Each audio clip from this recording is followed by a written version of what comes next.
Bonjour à tous, aujourd'hui nous allons parler d'un ouvrage qui s'intitule Petit traité d'intolérance. Ce livre a été écrit par Charb et il a été publié en 2012.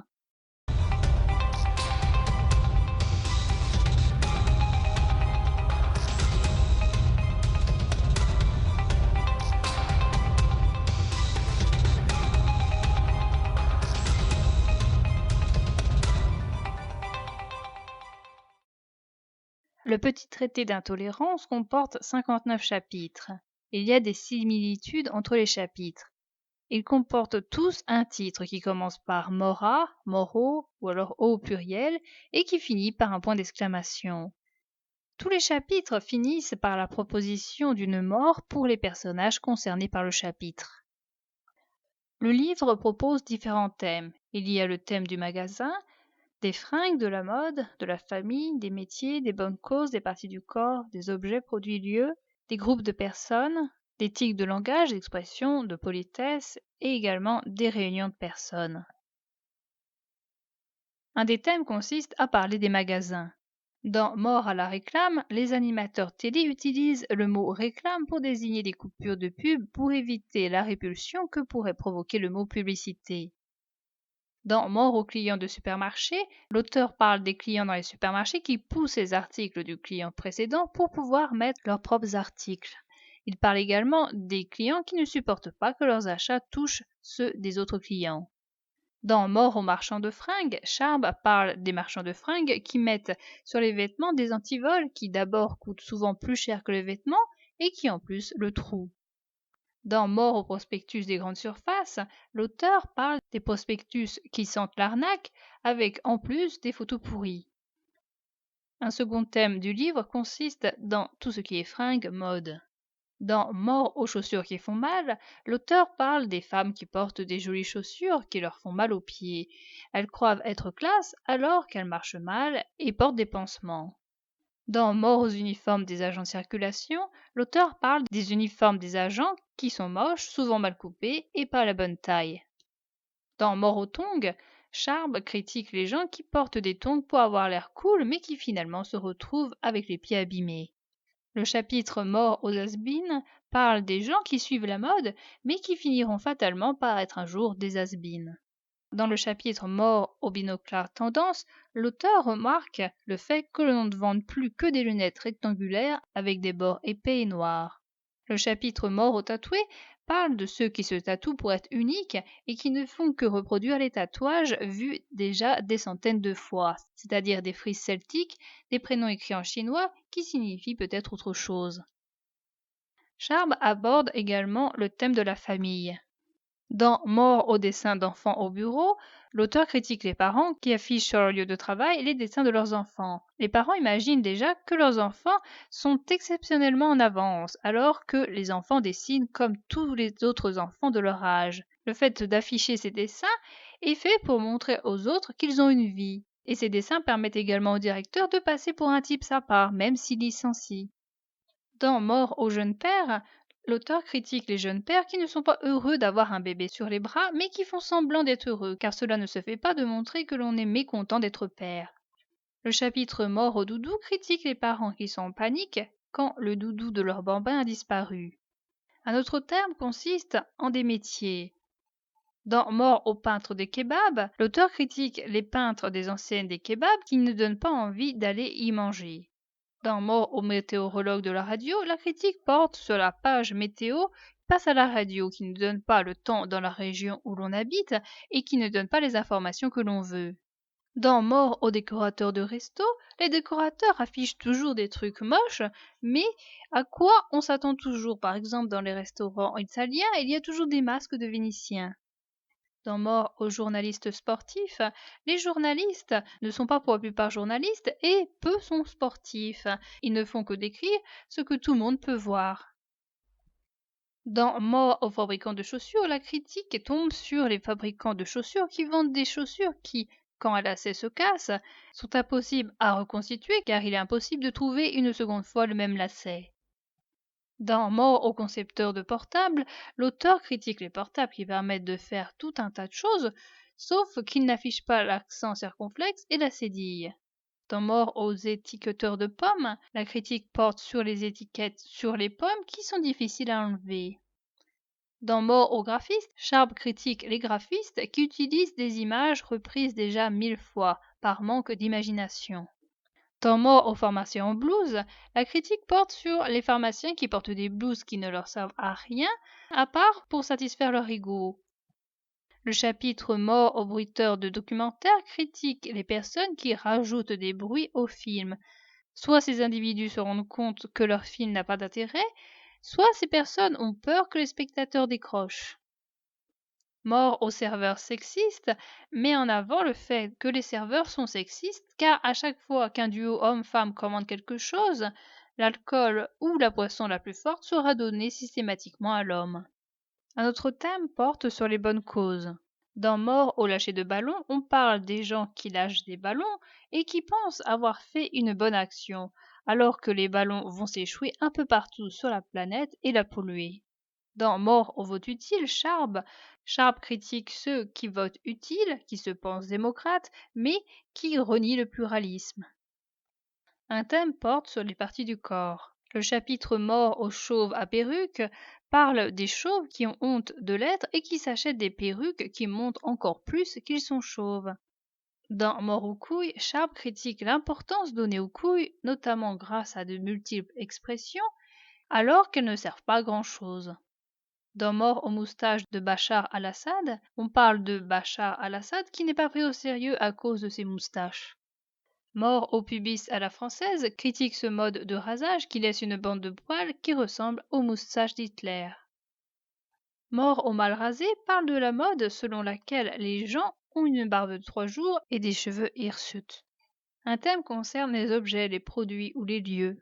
Mort aux lecteurs de journaux gratuits critique les gens qui prennent des journaux gratuits, non pas parce qu'ils s'intéressent à l'actualité, mais parce que c'est gratuit. Il y a ceux qui les prennent, même pas pour les lire, mais pour en faire un tout autre usage. Dans Mort au verre mal rassé, on parle de l'impossibilité de savoir si un vin est bon ou non lorsque le verre du bistrot a gardé du liquide vaisselle. Le chapitre Mort au bleu lavande critique le fait qu'en Provence, tout est peint en bleu lavande. Mort au détergent met en avant le fait que les détergents sont plus nocifs que le produit qu'il est censé nettoyer. Le chapitre Mort aux lampes basse tension critique les ampoules qui éclairent mal et qui en plus coûtent cher. Dans Mort aux chiottes des trains, l'auteur parle des odeurs qui existent dans ce genre de lieu, de ce qui reste dans la cuvette, du manque d'eau après avoir mis le savon sur les mains. Mort au croissant au beurre met en avant la disparition du croissant ordinaire au profit des croissants au beurre qui sont vendus plus cher. Un autre terme parle des groupes de personnes. Dans Mort aux théoriciens du rire, on parle de ceux qui imposent de quoi on doit rire et de quoi on ne doit pas rire. Les limitations concernent souvent leur faiblesse. Le chapitre Mort aux rouleurs de pétards parle des rouleurs de pétards dans le métro qui pensent être discrets mais qui ne le sont pas. Ils fument pour exister. Ils pensent être des rebelles quand les agents de la RATP leur tombent dessus. Mort aux trentenaires critique les individus de cette décennie qui veulent revivre leur enfance et qui sont nostalgiques. Le chapitre contre au pu des mains est contre ceux qui puent des mains et qui passent leur mauvaise odeur à tout le monde en serrant les mains. Ce chapitre critique également ceux qui se mettent du parfum très bon marché qui pue et qui font la bise. Le chapitre Mort aux petits actionnaires critique les petits actionnaires que l'on a bernés en leur faisant croire qu'ils allaient gagner gros et que tout le monde méprise. Dans le chapitre Mort aux fétichistes nationalistes, Charb critique les nationalistes qui ont leur pays en pendentif autour du cou. Mort à l'usager en colère met en avant le manque de communication brisé par l'usager qui, lors d'un retard, se met en colère et parle aux autres.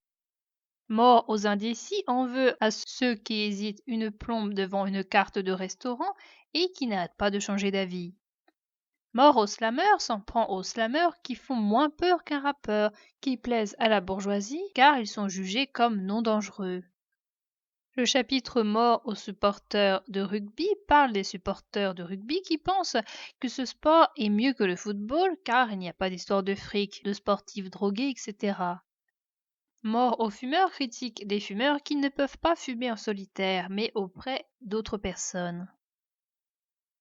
Mort à ceux qui rentrent de l'Inde parle des gens qui partent pour des courts séjours à l'étranger et qui, lorsqu'ils reviennent, imaginent avoir tout compris de la vie.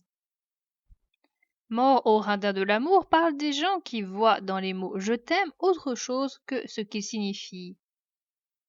Dans Mort pour ceux qui ont peur de mourir, Charb critique les gens qui ont peur de mourir alors que c'est un passage obligatoire pour tout le monde. Un thème porte sur les tics de langage, sur les tics d'expression et sur la politesse. Mort à tu veux boire quelque chose met en avant cette phrase que tout le monde dit, même si la personne n'a pas besoin de boire. Si la personne répond oui, elle aura le droit le plus souvent à un café dégueulasse. Dans Mort à ceux qui disent bobo, on critique le mot bobo, qui est un mot gentil pour désigner quelqu'un qui est en fait un bourgeois, quelqu'un qui n'acceptera pas les idées différentes des siennes quand il s'agira de redistribuer la richesse. Dans Mort à ceux qui gèrent, la critique porte sur la phrase je gère, qui est une phrase à la mode qui ne veut pas dire grand-chose, surtout quand il s'agit d'un patron, d'une banque ou d'un gouvernement qui l'utilise. Dans Mort aux injonctions écrites à la première personne, Charb remarque que ces injonctions infantilisent les gens. Un dernier thème porte sur les réunions de personnes. Dans Mort aux batailles d'experts, on remarque qu'il n'y a pas de place pour une conversation intéressante, mais on y parle plutôt de cancans, de musique, il y a même des batailles entre ceux qui ne sont pas d'accord sur un sujet. Dans Mort au festival, on remarque que ces festivals réunissent des gens ayant une même passion, mais qui, hors de celle-ci, sont complètement différents. Dans Mort à la business class, on parle de la business class qui est séparée des autres par un rideau dans l'avion. Ces personnes sont servies pareillement, mais le rideau est là pour permettre aux moins riches de rêver de ce qui se passe derrière le rideau. Mort aux dessins d'enfants au bureau. Les dessins d'enfants, de leurs enfants, que vos collègues ou vos supérieurs ont collés au mur de leur bureau tranchent avec la grisaille ambiante. Mais, au lieu d'égayer la pièce, ces affreuses taches de couleur ajoutent le sordide à l'austérité. Qu'ont-ils tous à exhiber les gribouillages insignifiants de leur progéniture? Ils veulent prouver au monde que leur chiard est un génie pour son âge? Rendez-vous compte, le petit a 2 ans, et il dessine comme tous les enfants de 2 ans. Oui, bon, d'accord, le petit barbouille comme on barbouille à cet âge, mais ce petit est exceptionnel en cela qu'il est le mien. C'est sentimental, on comprend. Si ce n'était pas aussi agressif pour le nez des collègues, il est certain que certains parents afficheraient les couches de leurs bambins au mur. C'est de la merde, mais c'est la merde de mon petit bout de chou. Et puis cette merde est le signe que j'ai une vie de famille, en dehors du boulot. J'étale l'épreuve de mon bonheur familial pour me rassurer moi-même. Oh, les collègues, vous avez vu comme je suis heureux, équilibré, épanoui, bien dans ma peau et dans la société? Vous remarquerez d'ailleurs que le salarié qui se prend pour un directeur de galerie d'art tourne le dos aux œuvres de son enfant. Elles sont punaisées de telle sorte que le visiteur les voit tout de suite en entrant dans le bureau. Et puis, il y a ce connard de DRH qui affiche les dessins de son gamin pour montrer à l'employeur qu'il a convoqué en vue de le licencier qu'il n'est pas tout à fait un monstre. D'accord, je fais un boulot de nazi, mais je suis aussi un être humain doué de sentiments. Doué de goût de chiotte, oui. Le bourreau m'a dans sa peau qui essaye d'attendrir le condamné à mort avec les croûtes pourries de son gosse. Je crois que vous serez d'accord. Il faut colorier ces fétichistes de la vomissure de leurs enfants à coups de cutter, histoire de leur apprendre le beau. Amen. Mort au lâcher de ballon. Ses petits yeux chassieux sont levés vers le ciel. Indifférente au soleil qui lui crame la rétine, la foule attend le grand événement de ce week-end. Un sourire béat déforme sa gueule molle. Elle trépigne.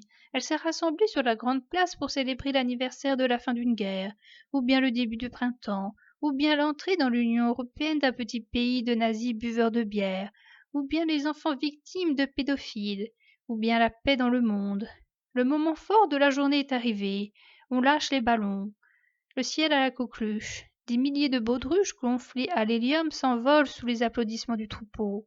Mais en moins d'une minute, le vent a emporté les ballons hors de portée des yeux brûlés des spectateurs, qui commencent déjà à s'agglutiner autour de la buvette pour déguster une bière tiède, et même deux. C'est que les bénéfices de la vente des boissons iront à une bonne œuvre. On est généreux. Pendant ce temps-là, des milliers de baudruches sont en route. Ils se pressent et dandinent leurs petits culs. Ils vont s'échouer sur les monts enneigés, se déchirer sur les cimes d'arbres centenaires, vérôler une île paradisiaque, pourrir un désert immaculé, étouffer toutes sortes de bestioles marines, etc. Parmi tous les tristes glands qui ont assisté au lancement de la nuée polluante, pas un n'a pensé qu'il contribuait à transformer la planète en dépotoir. Des milliers de kilomètres carrés jonchés de capotes multicolores explosées, tout ça pour un pitoyable orgasme d'une bande d'abrutis. Ils ont chargé les ballons de répandre dans le monde un symbole de paix, ou d'amour, ou de compassion. Bref, un de ces symboles niais et vides de sens dont les foules consensuelles se repaissent. Ils n'ont finalement répandu que la laideur et la mort. Je crois que vous en serez d'accord, il faut gonfler les intestins de ces ordures à l'hélium jusqu'à ce qu'ils explosent. Amen. Mort au marchand de fringues. Le marchand de fringues qui agrafe un antivol magnétique sur tous les modèles qu'il propose est un porc. D'une part parce que l'antivol vaut bien 3 fois le prix du vêtement qu'il a acheté à des esclaves mondialisés, d'autre part parce qu'il vend le vêtement 1000 fois plus cher que ce qui lui a coûté. Mais bon, qu'attendre d'autre d'un commerçant? En volant à la fois le producteur et le consommateur, il ne fait que son boulot de commerçant. Si le marchand de fringues est un porc, c'est surtout parce qu'il méprise celui qui produit sa marchandise comme celui qui l'achète. Le commerçant sabote à la fois le travail d'un ouvrier et le plaisir d'un consommateur. Le trou que laisse la graffe de l'antivol dans un col de chemise lorsque le commerçant le retire en est la preuve. Le commerçant bousille lui-même les vêtements qu'il vend de peur qu'on les lui vole en bon état. Le commerçant vend des fringues trouées au prix du neuf. Et, de fait, les fringues sont neuves puisqu'elles n'ont jamais été portées. Portées, elles le seront. C'est ainsi que des millions de crétins se trimballent avec un trou dans leur col de chemise, leur bas de pantalon ou leurs talons de chaussettes. Quelques autres auront demandé à leur maman de ravauder leurs nippes, ce qui fera dire à l'entourage qu'ils se fournissent chez Emmaüs. À la caisse, trop peu de consommateurs refusent de payer le vêtement mutilé, ce qui permet aux marchands de continuer à poissonner impitoyablement leurs marchandises. Acheter une jupe trouée est passé dans les mœurs. On attend avec impatience que les marchands de chambres à air se mettent aux mêmes pratiques que les marchands de fringues, afin de vérifier jusqu'à quel point le consommateur est une larve apathique. Je crois que vous en serez d'accord. Il faut poinçonner le crâne des marchands de fringues de telle manière que, lorsqu'on retire l'instrument, les glaires qui lui servent de cerveau s'en échappent à gros bouillon. Amen.